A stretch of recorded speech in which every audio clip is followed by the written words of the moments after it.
Okay, so at 1911TD wants to know, what is your take on three ways?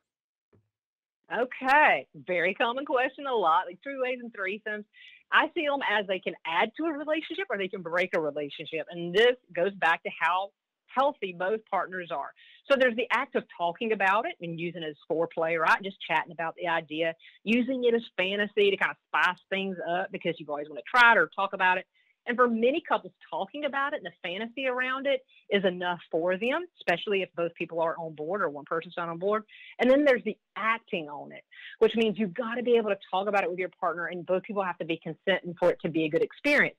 Something I want to touch on is what I call in the ideal intimacy method a sexual buffet, right? Like this buffet of options. Like we plan to be with our partners for a long time, and so Mm, we need to have a buffet.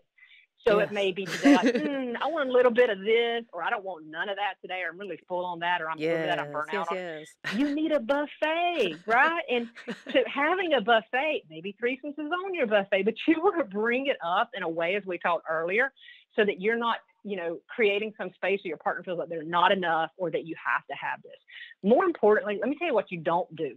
Don't be trying to do this to save your relationship because it does not work that way. Yeah. And don't tell your partner that they can just pick who they want and you'll be fine with it, because you've got to be engaged and participate in that for you to have that comfort along the way. So it can make or break. It's all up to how healthy you and your partner are and your ability to communicate and trust one another. Yeah. And now that we've talked about it, all these different levels of intimacy and types of intimacy, I'm Hmm. understanding, like, if you got 12 of the 12 boxes checked, you're probably safe to bring it up. You probably have got a pretty smooth relationship going on. So that's awesome. Okay. Yes. Moving on. My best friend, Carla Esparza, she's got the fire questions. So she's got a Uh-huh. three-part question for you.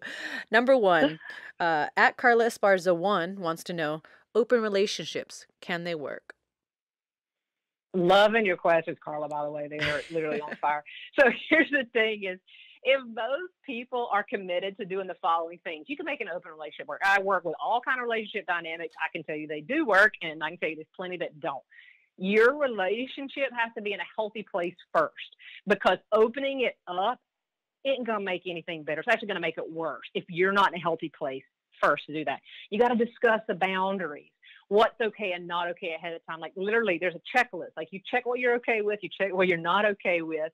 And those things look like timing, how much time you're going to spend with other people, what types of relationship. Is it going to be emotional? Is it just going to be sexual? Are you going to have kissing to be allowed? Is all sex on the buffet? What does it look like? Yeah. And then what's going to happen if one person starts feeling uncomfortable? Will the other person respect that and back off of it? And then the other thing about open relationships working is you got to decide on the transparency level. Do you want to know what happens when they're with the other person? Do you want to know details? What are you going to discuss and not discuss within your primary relationship with your partner? And the last thing to keep in mind to make this work is not shutting down or avoiding communication. The people that I work with that have healthy open relationships, they communicate like ad nauseum. Like they're always communicating, because if they're not communicating, it ain't working. Yeah. And the biggest problem that open relationships have is honestly time management. It's like adding another person to the Yeah. mix. Like, oh my gosh, now I got to go do Oh, this.